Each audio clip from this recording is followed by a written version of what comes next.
Assalamualaikum warahmatullahi wabarakatuh. Salam sejahtera untuk kita semua. Alhamdulillah, karena rahmat Allah, kita bersyukur pada kesempatan ini, kita masih bisa berjumpa dalam keadaan sehat walafiat. Sebelum lanjut pada pembahasan kali ini, untuk menghindari salah paham, silahkan Anda simak video ini sampai selesai.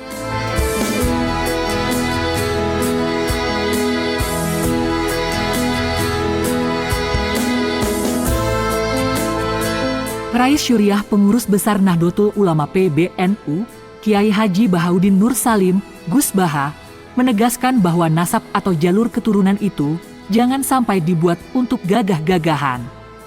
Yang terbaik dalam menyikapi nasab, menurut beliau, harusnya menjadi sarana untuk dapat mengontrol diri, meneladani kemuliaan budi pekerti para leluhur, dan menjauhkan dari sifat-sifat akhlak yang tidak terpuji. Masih terkait nasab Ba'alawi, ada hal menarik untuk dipahami, adanya ungkapan yang dipahami sebagai kaedah, bahkan hadis Nabi, dan menjadi hujah pembenaran para Habib Ba'alawi dan muhibbin-muhibbinnya.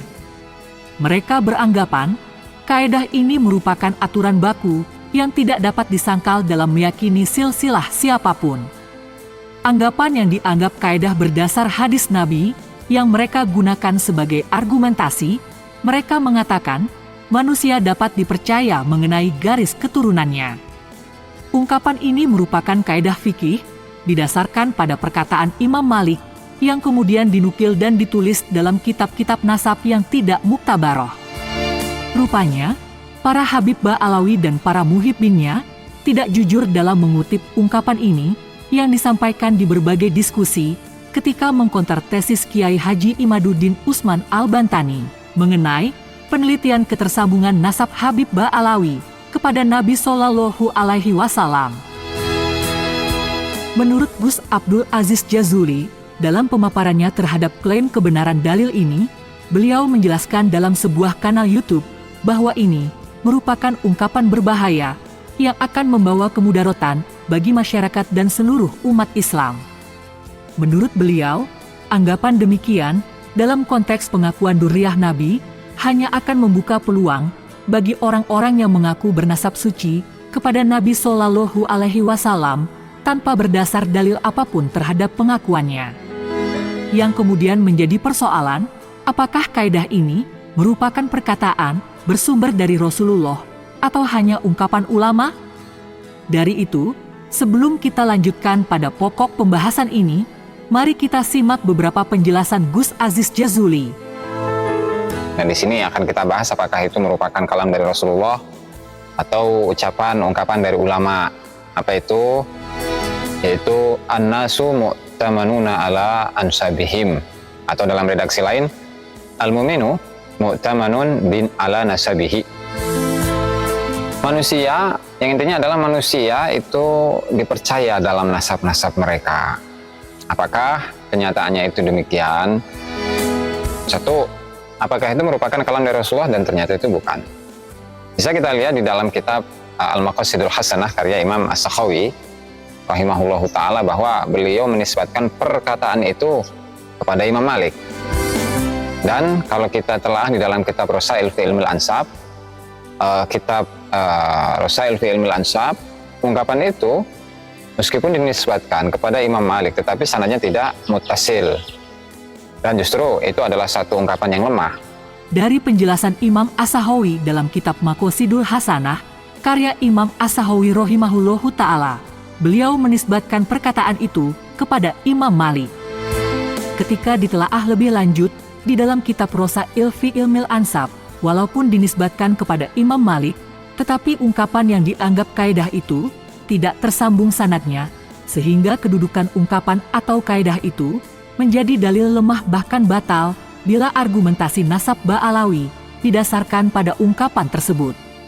Lebih lanjut, Gus Aziz Jazuli mempertanyakan, apakah ungkapan atau redaksi kaidah ini dapat digunakan sebagai hujah yang kokoh untuk mempercayai nasab seseorang?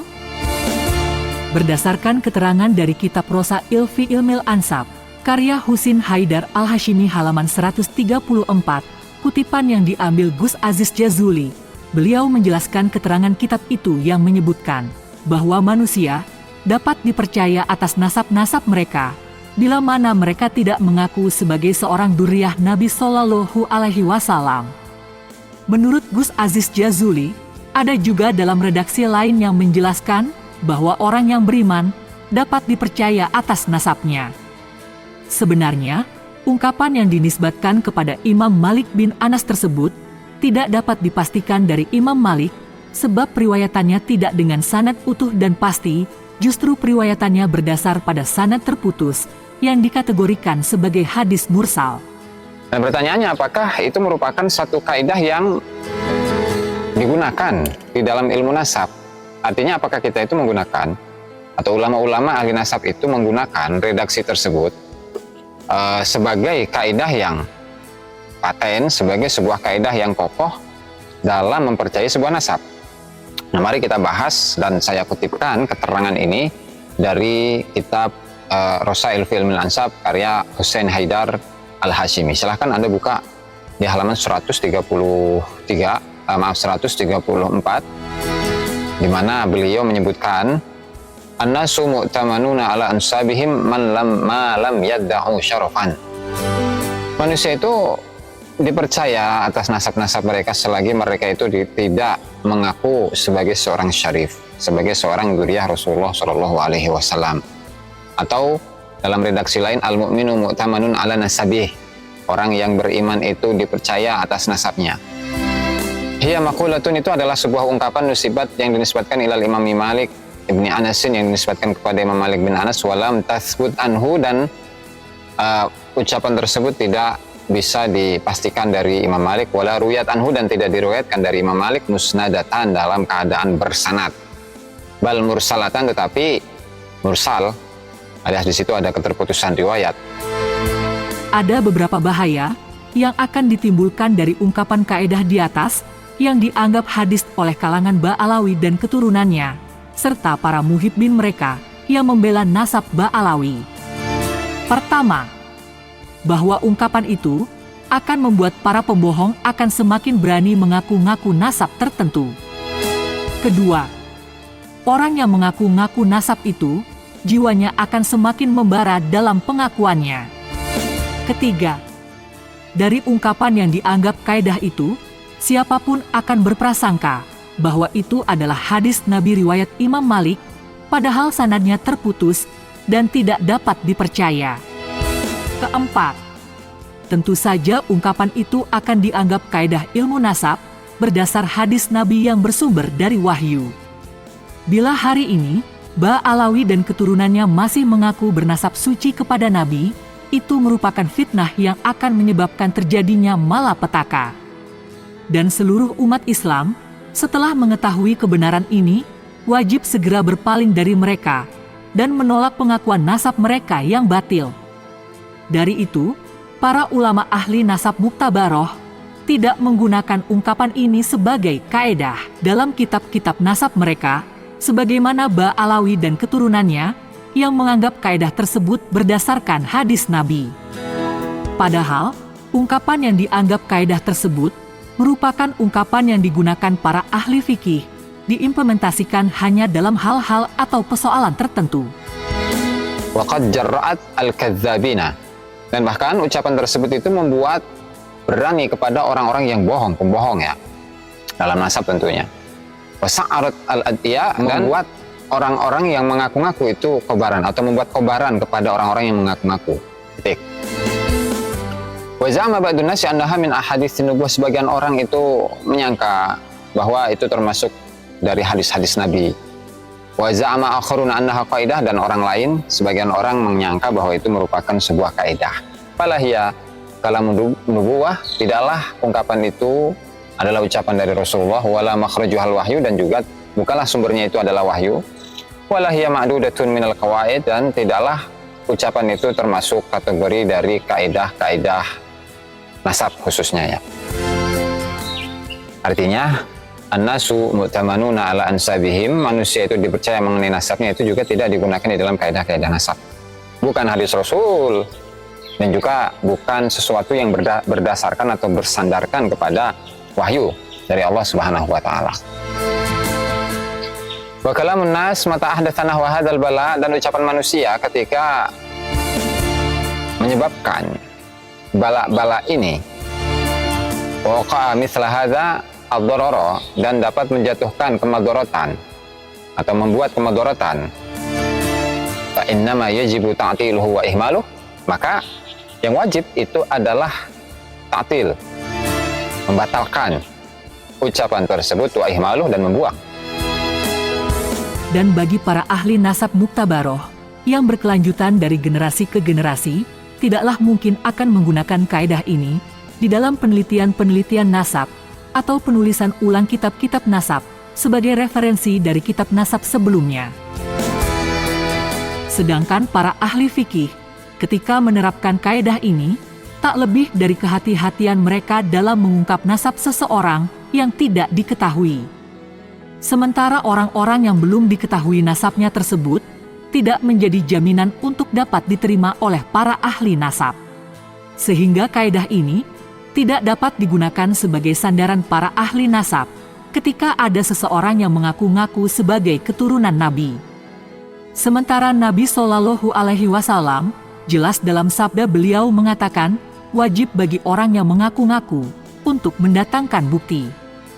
Oleh sebab itu, bagi siapapun yang mengaku-ngaku sebagai keturunan Nabi, seperti Ba'alawi dan keturunannya, wajib hukumnya mendatangkan bukti atas pengakuan mereka tersebut, seperti berbagai pertanyaan-pertanyaan tentang keabsahan pengakuan ketersambungan nasab mereka kepada Nabi Shallallahu Alaihi Wasallam.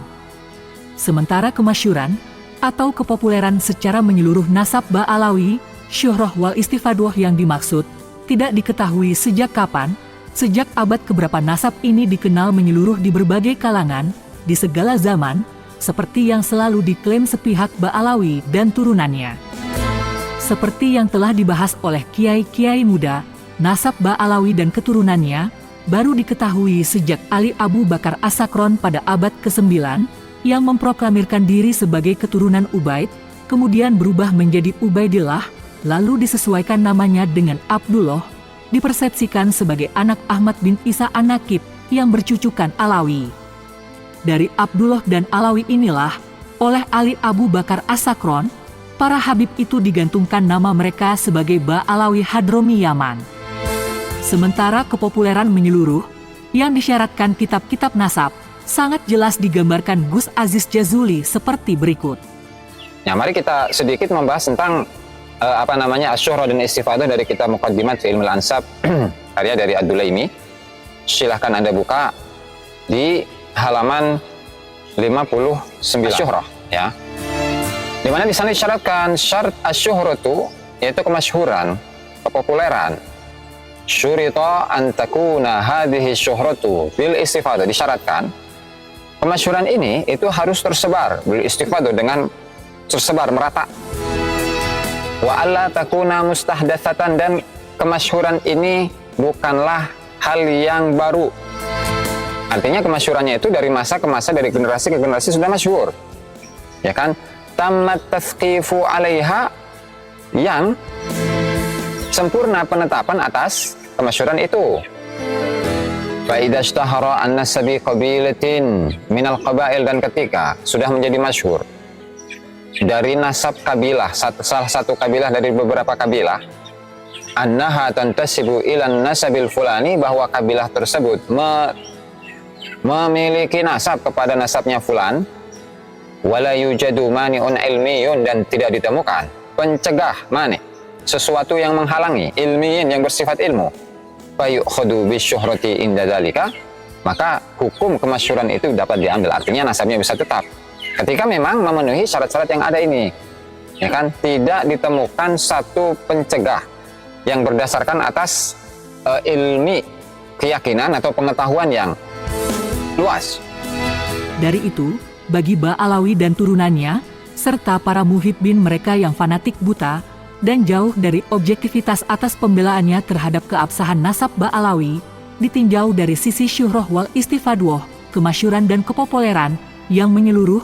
Syuhroh wal istifadwoh, dari penjelasan Gus Aziz Jazuli, otomatis keabsahan ketersambungan nasab mereka kepada Nabi Shallallahu Alaihi Wasallam gugur dengan sendirinya. Dengan demikian, kalian para Habib Ba'alawi, sudahlah, berhentilah kalian merasa sebagai anak cucu Nabi, berhentilah kalian merasa jumawa atas kemuliaan yang kalian rampas dari keluarga Nabi, berhentilah kalian bangga diri dengan keistimewaan yang bukan hak kalian. Wahai Habib Ba'alawi, saatnya kalian menyadari bahwa kalian bukanlah keturunan Nabi, bukan cucu Nabi seperti yang selama ini kalian bangga-banggakan. Nasab yang selama ini kalian klaim sebagai nasab tersohih, hari ini terbukti nasab kalian adalah nasab batil. Hari ini kalian bukanlah siapa-siapa. Kalian hanyalah kaum urban Yaman yang selama ini telah menjadi parasit, memanfaatkan kepatuhan umat Islam yang kalian jadikan inang untuk menghidupi kalian. Berhentilah kalian wahai para Habib Ba'alawi, mengaku-ngaku cucu Nabi, dengan doktrin-doktrin sesat, agar umat Islam percaya dan tunduk kepada kalian yang dipersepsikan cucu Nabi. Kalian hanyalah keturunan antek-antek Belanda yang dimanfaatkan untuk melemahkan perjuangan anak negeri, para pahlawan yang berjuang membangun kembali peradaban bangsa kami yang besar. Bagi kalian para ulama, para kiai Nusantara, di mana harga diri kalian sebagai pewaris leluhur bangsa yang beradab ini, ketika hak-hak kalian dirampas oleh orang-orang yang tidak jelas dari mana asal mereka. Tidakkah kalian merasa bahwa kalian hanyalah manusia-manusia yang selama ini telah tertipu oleh penjajah Belanda dan urban Yaman sebagai antek-anteknya? Bangkitlah wahai umat Islam, janganlah coba-coba kalian kembali memberikan panggung kepada mereka, seperti yang terjadi selama bertahun-tahun ini, agar kalian tidak lagi dianggap sebagai kacung-kacung yang setiap saat kalian harus menyuapi mereka.